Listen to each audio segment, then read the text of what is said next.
Setelah 13 tahun menunggu, akhirnya film yang sangat dinanti-nanti telah tiba juga nih. Yaps, Avatar The Way of Water. Film yang masih disutradarai oleh James Cameron ini menjadi trending topik di berbagai media teman-teman karena saking epicnya. Dan berhubung film ini sangat-sangat berhubungan dengan film pertamanya, Movie Rastis udah nyeritain juga yang bisa kamu tonton di pojok kanan atas buat refresh ingatan. Namun Movie Rastis ngingetin dulu nih, biar nggak ketinggalan vibes-nya, kami ngerekomendasiin kamu buat nonton langsung ya teman-teman. Tapi kalau nggak ada waktu dan udah penasaran, nggak banyak basa-basi deh, langsung aja yuk Movie Rastis ceritain. Setelah berhasil mengusir bangsa langit alias umat manusia kembali ke bumi, kini bangsa Na'vi kembali melanjutkan hidup mereka dengan damai di Pandora yang amat indah. Di sana Jack bersama Neytiri akhirnya resmi menjadi pasangan sehidup semati. Selain itu mereka juga ditunjuk agar menjadi pemimpin dari Avatar Klan Hutan. Jack bersama Neytiri kini dianugerahi 3 anak yang sangat lucu. Mereka bernama Neteyam, Loak, dan Tuk. Terus ada satu anak lagi yang bernama Kiri. Dia adalah anak dari Dr. Grace yang kini diadopsi secara penuh oleh Jack dan Neytiri di Pandora. Di sana juga terdapat salah satu anak manusia yang seumuran dengan anak Jack. Ia bernama Spider, anak kandung dari Kolonel Miles yang terjebak di Pandora. Ia terpaksa hidup di sana karena waktu itu pada saat umat manusia diusir pulang ke bumi, si Spider ini baru aja lahir, sehingga tak memungkinkan dirinya untuk bisa menggunakan tabung gas oksigen dan ikut bersama manusia lainnya kembali menuju bumi. Jadi dia dirawat deh dan dibesarkan di sini bersama para peneliti yang pro terhadap Pandora. Kehidupan mereka berlalu dengan begitu cepat dan damai di sana. Jack pun selalu mengajarkan anak-anaknya itu untuk bertahan hidup seperti para avatar hutan pada umumnya.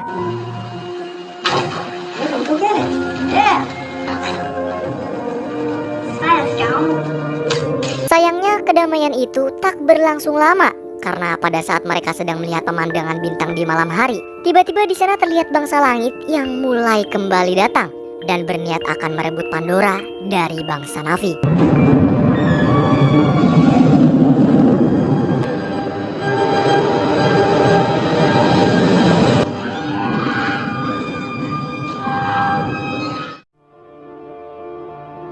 6 tahun berlalu dan scene pun berganti memperlihatkan Kolonel Miles yang dulu telah mati kini berhasil dihidupkan kembali berkat dipindahkan ingatannya ke dalam tubuh Avatar. Ia dihidupkan oleh umat manusia yang kerja di Resource Development Administration yang disingkat dengan RDA. Mereka akan menggunakan Kolonel Miles sebagai senjata khusus dalam misi, yaitu membunuh Jake Sully yang sangat menentang RDA karena ingin merebut Pandora dari bangsa Na'vi agar mereka dapat mengeksploitasi kembali Unobtainium. Kembali ke Pandora, kini Jack bersama klan hutan mulai menyabotase kereta persediaan senjata yang sedang berjalan menuju ke markas besar RDA di Pandora.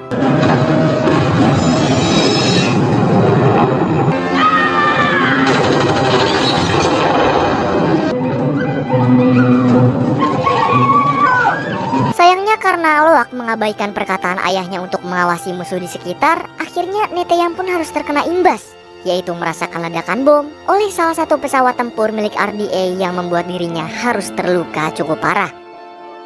Mengetahui tingkah Loak yang pembangkang dan sotoy, Jack pun memarahinya dan melarang Loak untuk kembali berkendara menggunakan iklan Floremuris. Kemudian kita diperlihatkan Miles dan para pasukannya sedang menuju ke markas besar RDA yang berada di Pandora.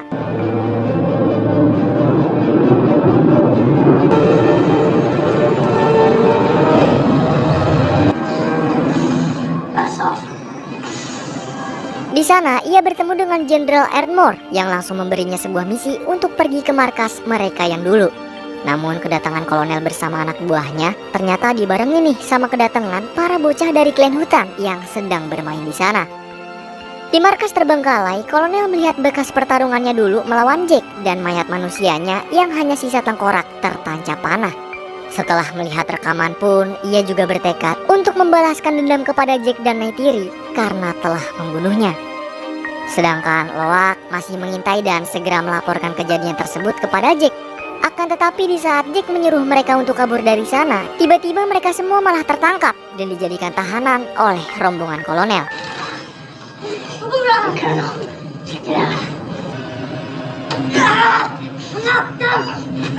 Untungnya di sana kolonel membutuhkan waktu yang cukup lama untuk menunggu jemputan, sehingga membuat Jack yang khawatir akan anak kesayangannya memiliki kesempatan untuk tiba lebih cepat dan menyelamatkan mereka dari kolonel bersama pasukannya.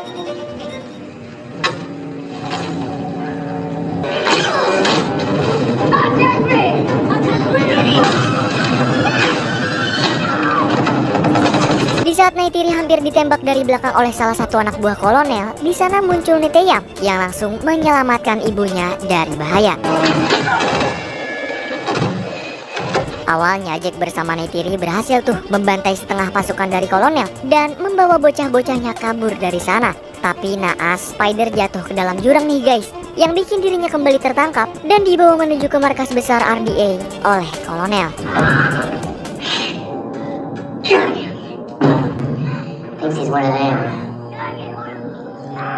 Spider diinterogasi menggunakan alat canggih agar dia mau ngasih tahu di mana lokasi Jack bersama kawanannya itu bersembunyi. Akan tetapi nampaknya alat tersebut kurang efektif untuk membuat Spider berkhianat. Terus sebagai bapak yang gak tega melihat anaknya itu sangat menderita, Miles pun langsung menghentikan mesin tersebut dan berdalih kepada jenderal kalau dirinya akan menginterogasi Spider dengan pendekatan secara baik-baik. Kemudian Spider dikasih tahu deh kalau Miles yang udah meninggal ternyata dimasukin DNA dan ingatannya ke dalam avatar. Terus walaupun cuma ingatan dan bukan ayah manusianya, Miles tetap akan berusaha nggak nyakitin Spider dan meminta secara halus di mana keberadaan Jack. Nyatanya cara tersebut efektif kepada Spider. Ia pun akhirnya langsung mengarahkan kolonel bersama pasukannya untuk pergi mencari posisi Jack.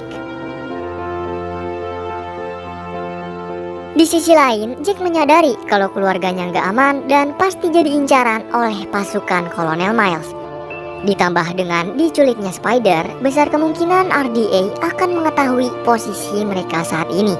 Oleh sebab itu, ia pun merencanakan untuk segera pindah agar klan Navi Hutan tidak menjadi korban buruan para pasukan langit juga.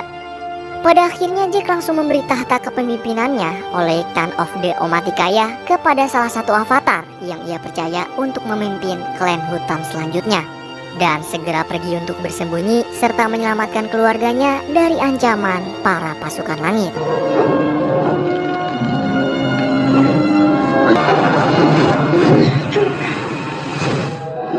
Setelah perjalanan yang cukup menantang dan amat panjang, pada akhirnya mereka pun sampai di salah satu klan bangsa laut atau kerap disebut dengan Metkayina. Di sana awalnya kedatangan mereka tidak diterima oleh para bangsa laut karena Jack dan keturunannya ketahuan kalau mereka punya 5 jari yang menandakan bahwa mereka adalah avatar campuran manusia. Selain itu, bangsa laut juga takut kalau kedatangan Jack bersama keluarganya yang sedang menjadi buronan RDA bisa membawa malapetaka buruk kepada klan Metkayina.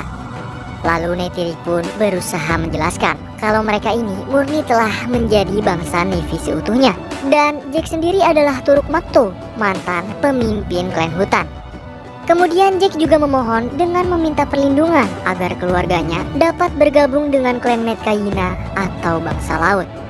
Syukurnya ketua klan Metkayina yang memiliki nama Tonowari berbelas kasih kepada keluarga Jack. Ia pun menerima kedatangan mereka untuk bersembunyi di dalam klannya dari ancaman para pasukan langit yang sedang memburu mereka. This is for you. Your new home. Tak berniat hanya semata-mata bersembunyi di Metkayina, mereka semua juga mulai mempelajari cara menjalani hidup seperti yang bangsa laut lakukan. Salah satu contohnya adalah seperti belajar menahan nafas dengan lama.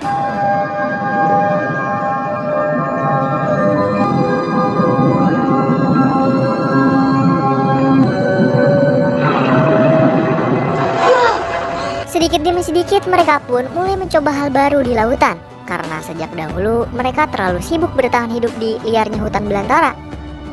Beruntungnya putri kepala suku yang bernama Sierra dengan segenap hati yang tulus, ia terus mengajari anak-anak Jack cara untuk bertahan hidup di laut.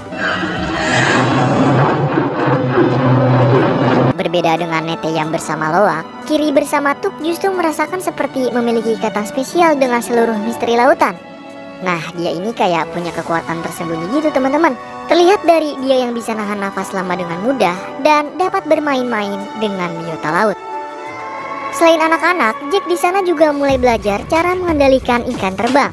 yang konon memiliki ikatan tersusah agar bisa dikendalikan oleh navi asing.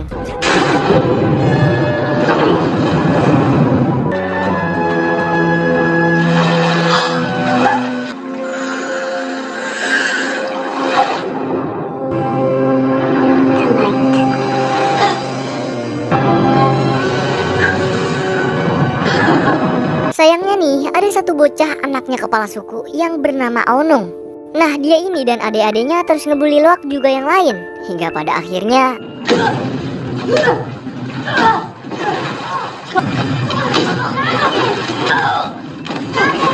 akibat perbuatan Loak yang memukuli Aonung sampai babak belur, Jack pun lantas dengan marah menyuruh Loak untuk meminta maaf langsung kepadanya.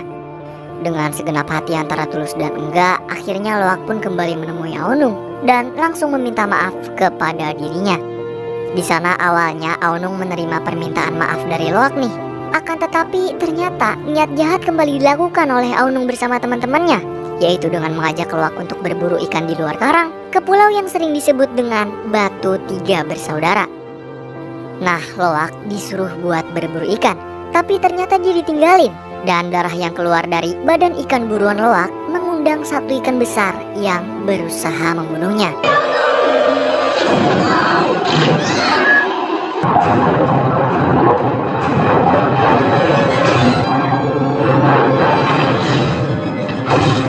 Dengan susah payah, Loak menahan nafas agar tidak mati. Lalu di saat Loak gak tahan dan harus mengambil nafas, tiba-tiba di sana muncul seekor monster ikan yang lebih raksasa lagi.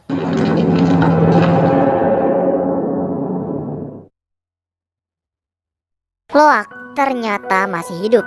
Dan begitu terkejutnya ia saat menyadari dirinya kini berada di atas tubuh monster ikan raksasa. Di sana mereka saling berinteraksi hingga menjadi teman. Kemudian Loak juga turut berterima kasih dengan membalas budi monster tersebut. Loak menarik serpihan senjata milik pemburu gak bertanggung jawab yang lama menancap di sirip monster ikan tersebut.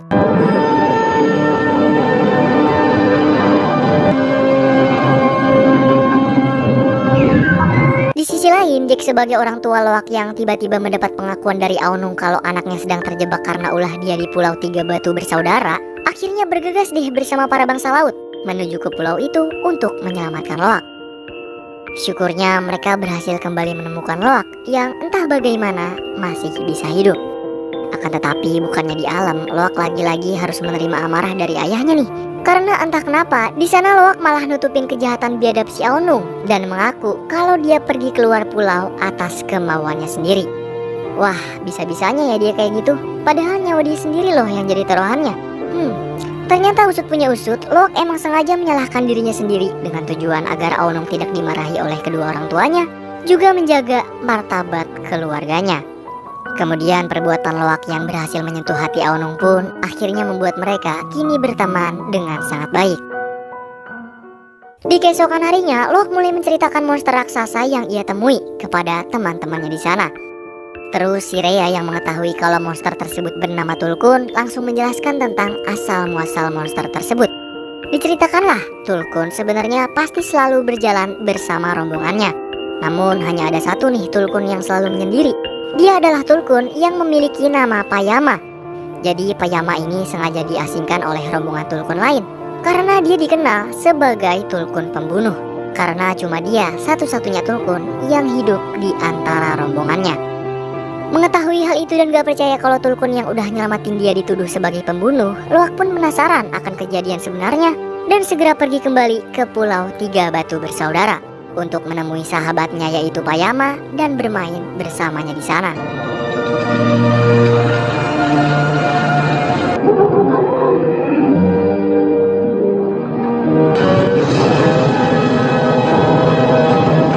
Di sisi lain, Kiri diajak si Rhea untuk pergi dan melihat langsung teluk leluhur bangsa laut.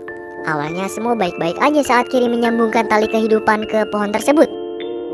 Dalam alam bawah sadar, Kiri bertemu dengan ibu kandungnya.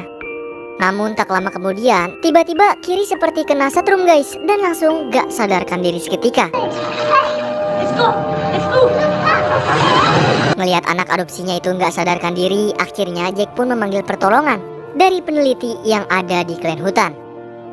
Sayangnya teknologi manusia nggak bisa berbuat banyak dalam upaya mengembalikan Kiri yang kini nggak sadarkan diri. Hingga pada akhirnya Ronald yang merupakan istri dari Tonowari langsung turun tangan dan menjampi-jampi Kiri agar kembali bangun dari pingsannya.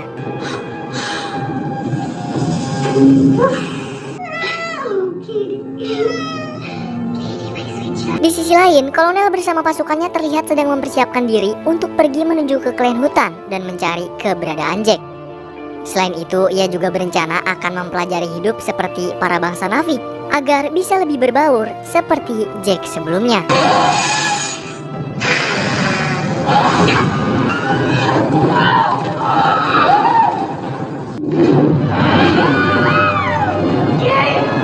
Sayangnya di saat kolonel bersama pasukan pergi menuju ke klan hutan, di sana ia mendapati kalau Jack bersama keluarganya kini telah pergi meninggalkan pulau tersebut.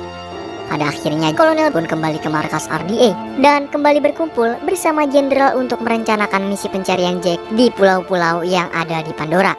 Di sana jenderal pun akhirnya menyuruh kolonel untuk bekerja sama dengan para pemburu monster ikan tulkun. Karena menurut jenderal, para pemburu tersebutlah yang lebih mengenal lautan bersama pulau-pulau yang ada di Pandora. Scene pun berganti, memperlihatkan gerombolan ikan tulkun yang mulai berdatangan menuju ke pulau bangsa laut. Perkataan si Rhea yang mengatakan kalau ikan tulkuntul adalah saudara dari bangsa laut akhirnya terbukti nyata di depan Loak. Karena para bangsa laut kini mulai mendekat ke ikan tulkun dan saling berinteraksi untuk melepas rindu setelah lama mereka nggak berjumpa. Kemudian di sisi lain terlihat Kolonel Miles bersama pasukannya yang mendatangi para pulau bangsa laut lain untuk mencari keberadaan Jack di sana. Untungnya saat salah satu avatar nyaris ditembak mati oleh pasukan kolonel, di sana Spider melarang keras tindakan ayahnya itu. Kolonel pun mengurungkan niatnya untuk membunuh, dan ia hanya menyuruh untuk membakar rumah para klan laut. Seketika kekejaman pasukan langit pun langsung menyebar luas ke para bangsa laut, terutama Tonowari yang langsung menginfokan kejadian tersebut kepada Jack bersama Neytiri.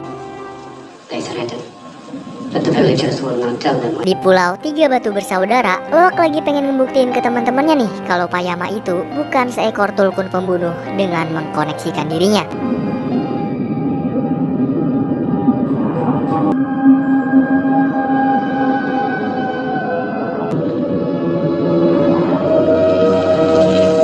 Setelah melihat aksi Loak yang masuk dan menyambungkan tali kehidupannya untuk melihat masa lalu Payama, akhirnya para bocah pun langsung kembali menuju ke desa untuk menceritakan kisah Payama pada masa lalu kepada Tonowari. Jadi ternyata Payama dan kawanannya itu pernah diburu oleh pasukan langit alias manusia nih teman-teman. Tapi kata Tonowari, tulkun itu ikan agung dan tidak akan pernah menyerang siapapun walau nyawa menjadi taruhannya. Terus dari semua tulkun yang tewas, hanya Payama lah yang hidup.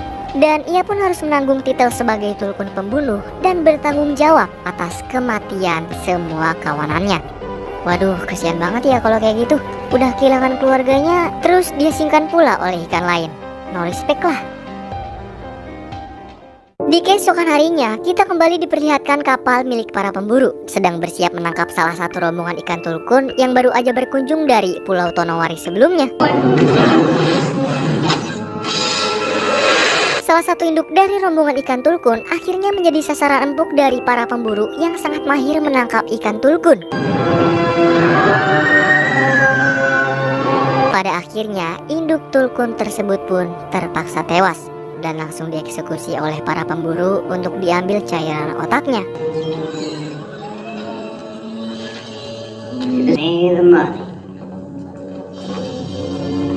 Nah, cairan ini amat berharga dan memiliki harga jual yang sangat tinggi.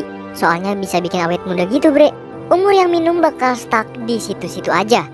Terus di sana ikan kuntul yang udah kuntul lagi. Ikan kuntul goblok. Ikan tulkun.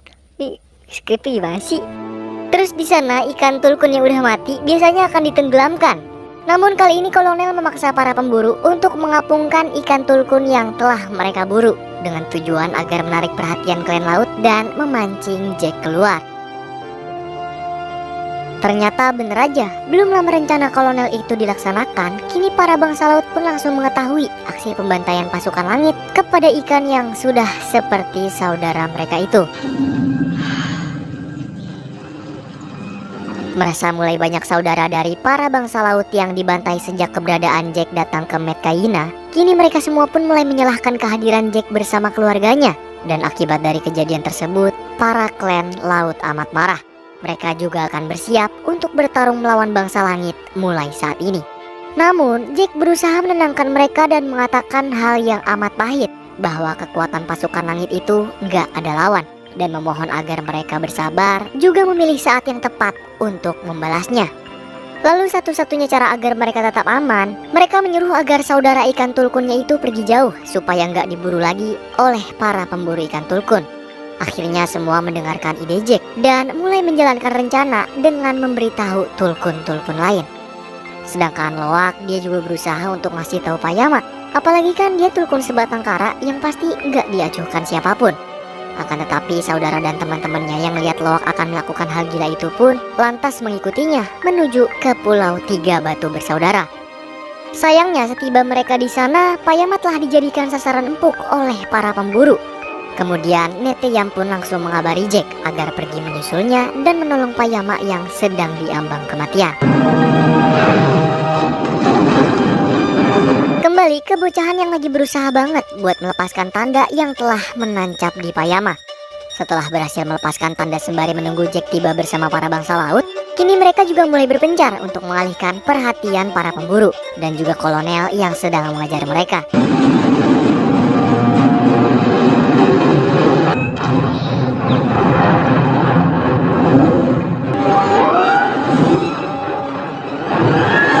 Sayangnya setelah aksi kejar-kejaran yang amat menegangkan, pada akhirnya si Ria Tuk bersama Loak pun berhasil kolonel tangkap.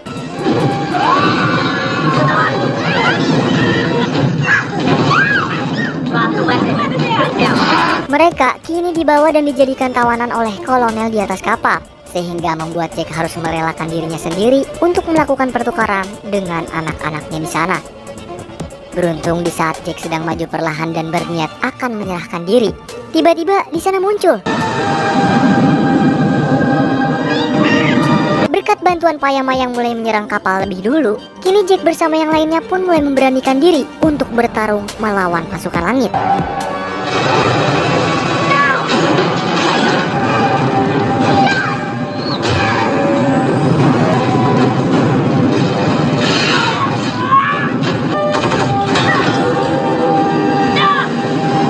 Saat Neytiri kini menjadi sasaran abis-abisan oleh kolonel, Jack sebagai suami pun langsung pergi menyelamatkan Neytiri dari bahaya kolonel. Dari dalam kapal, Spider pun mencoba membantu bangsa Navy, yaitu dengan mengacaukan kendali kapal sehingga membuat kapal rusak dan tidak bisa dikendalikan lagi. Tak lama kemudian muncullah Neteyam yang langsung membebaskan mereka semua dari tali yang menjerat. Sayangnya, di sana Loak justru mengajak Neteyam untuk mencari keberadaan Spider yang juga dijadikan tahanan di dalam kapal. Namun, ketika mereka baru aja berhasil menemukan keberadaan Spider dan kabur dari kapal itu, tiba-tiba tanpa disadari Neteyam terkena satu tembakan yang menembus dadanya, sehingga membuat dirinya tewas di dalam pelukan Jack bersama keluarganya. Sumpah dari awal film ini udah kerasa banget feelnya Neteyam gak bakal panjang umur. Soalnya dia anak yang bager banget istilah Sundanya mah guys. Dan dalam luka yang amat dalam, tiba-tiba kolonel kembali menghubungi Jack dan memberitahu kalau anaknya Kiri bersama Tuk berhasil ditangkap kembali dan dijadikan tawanan. Tak ingin kembali kehilangan anak yang sangat mereka sayangi, Jack bersama Neytiri sebagai orang tua yang siap mengorbankan diri, akhirnya langsung memulai aksi dan membantai semua pasukan kolonel yang disertai dengan senjata berat di sana.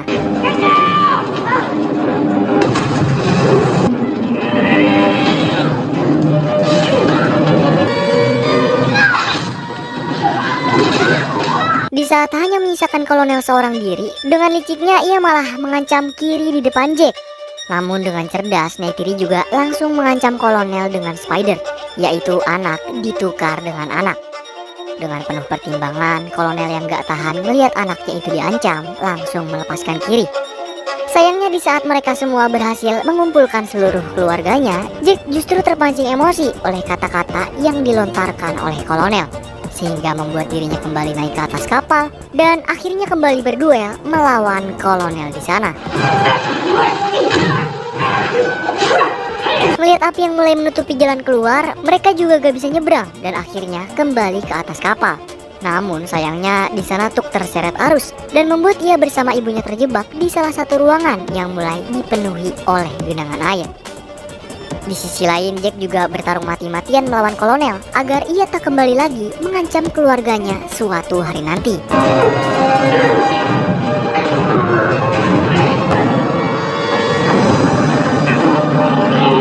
Kolonel berhasil dikalahkan, namun Jack tidak dapat menahan nafas lebih lama lagi. Hingga pada akhirnya mereka pun tenggelam bersama-sama karena kehabisan tenaga setelah pertarungan itu. Menyadari keluarganya sedang diambang kematian, Kiri Loak bersama Spider pun turut menyelam guna mencari keberadaan mereka yang kini tak kunjung muncul ke permukaan laut. Disinilah kemampuan anak-anak diperlihatkan, mulai dari Payama yang datang berkat dipanggil Loak pada saat genting, dan kemampuan Kiri yang bisa mengendalikan biota laut. Yang pada akhirnya mereka pun berhasil menyelamatkan orang tersayang ke atas permukaan.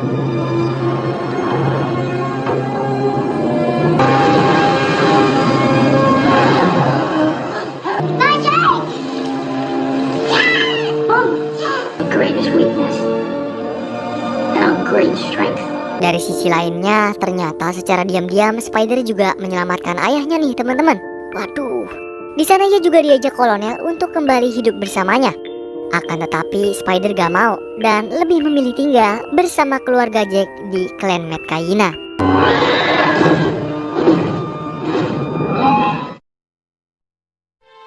Setelah mereka menang melawan bangsa manusia yang sangat kuat karena teknologi canggihnya, kini di desa bangsa laut mereka semua pun saling mengheningkan cipta atas kematian putra sulung Jack yaitu Neteyam yang harus menjadi korban peperangan melawan pasukan langit yang ingin merebut Pandora.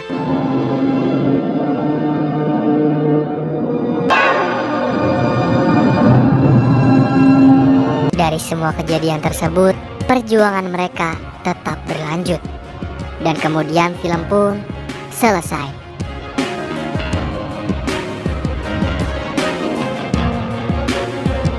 Waduh, gila, ini film kenapa gokil banget sih, ya ampun. Sumpah ya, emang gak ada film yang sempurna. Tapi kenapa di Avatar The Way of Water ini kami gak ngelihat kekurangan, bre? Ngeluarin duit buat nonton bioskop 3,5 jam dengan visual yang kayak gini sih worth it banget, brother. Melihat keindahan Pandora dengan segala isi di dalamnya bikin kita senyum-senyum sendiri. Terus tingkah kocak tapi ngeselin para bocil yang bikin gregetan, dan konflik yang disuguhin tuh bikin kita deg-degan. Wah, asli sih, terpukau bet dadadah kalau kata Cahwi Guna mah. Terus selain itu banyak banget pelajaran yang bisa kita petik nih, mulai dari keeratan keluarga, toleransi terhadap sesama, dan arti dari perjuangan menuju kebebasan. Kalau menurut kamu gimana? Pengen tahu dong perasaan kamu pas nonton film ini? Komen-komen ya. Untuk skor juga Movie Rastis ngasih 93/4 dari 10 jengkol nih, yang berarti bau banget dah sampai mau pingsan. Dan terakhir Movie Rastis mengucapin banyak terima kasih buat kamu yang udah nonton konten kami. Terus support channel ini dengan tekan like-nya jika kalian suka. Kalau ada kritik, saran, atau mau request bisa banget nih di komen-komen kayak biasa. Pokoknya jaga terus kesehatan ya, dan semoga keberkahan selalu menyertai kita. Salam dari kami untuk kalian semua. Bye-bye.